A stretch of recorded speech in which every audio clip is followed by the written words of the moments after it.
আসসালামু আলাইকুম।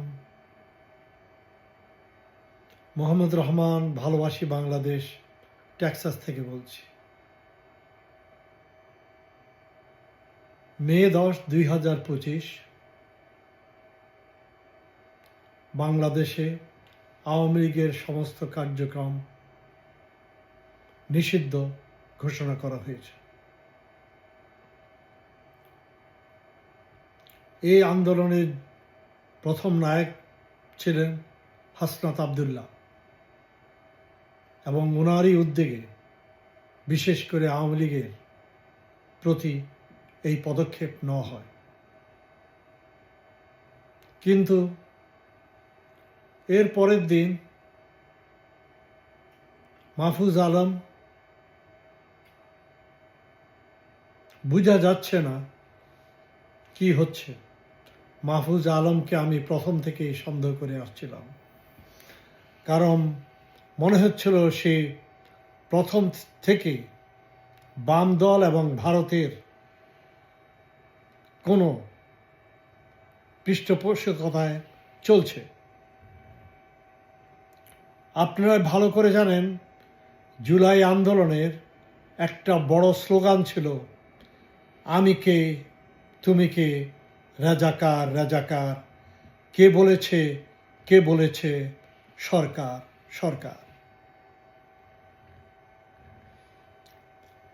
এখন আজ 9 মাস পর মাহফুজ আলম সরকারের আসনে বসে একই কথা বলছে, আমি কে তুমি কে, রাজাকার রাজাকার, কে বলেছে? মাহফুজ আলম এবং সরকার। এখন আমার জামাতি ভাই, ছাত্র শিবির ভাই বোনেরা, আপনাদের এতে ভয় পাওয়ার তো কিছু নাই। এটা তো বৈষম্য বিরোধী আন্দোলন এবং তারই স্লোগান। এটা যদি জুলাইয়ের বিপ্লবের আপনাদের লেখা হয় এবং এই স্লোগান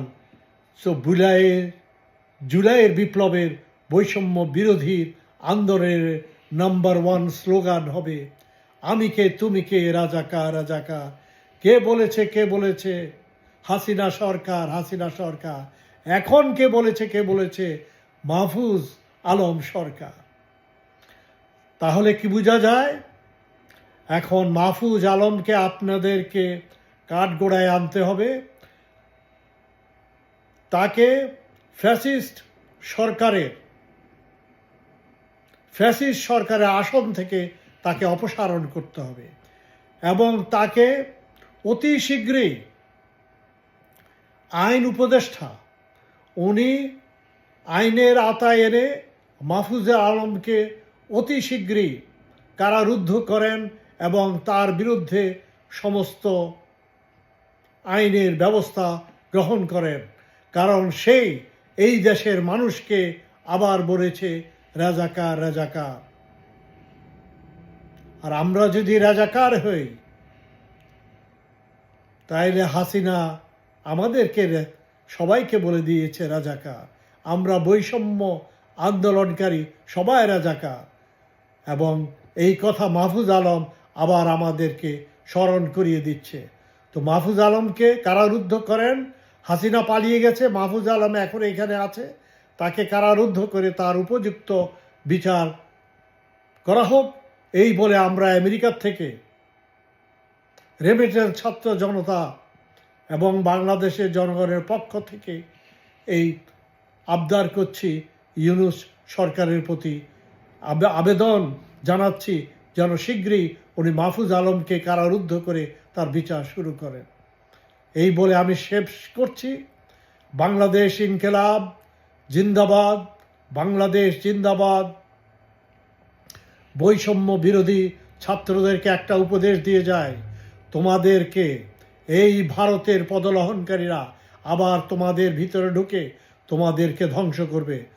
তোমরা সাবধান হও, তোমরা সাবধান থাকো, নাইলে দেশের বিভিন্ন রাজনৈতিক দল তোমাদেরকে ধ্বংস করার জন্য বসে আছে এবং এদের কারণে তোমরা আরও জলদি শেষ হয়ে যাবে। তাই তোমাদেরকে বাঁচাও এবং ভালো লোকের সাথে, দেশপ্রেমিক লোকদের সাথে, দেশপ্রেমিক জনগণের সাথে তোমরা একত্রতা ঘোষণা করো। এই বলে শেষ করছি। বাংলাদেশ জিন্দাবাদ। আসসালামু আলাইকুম।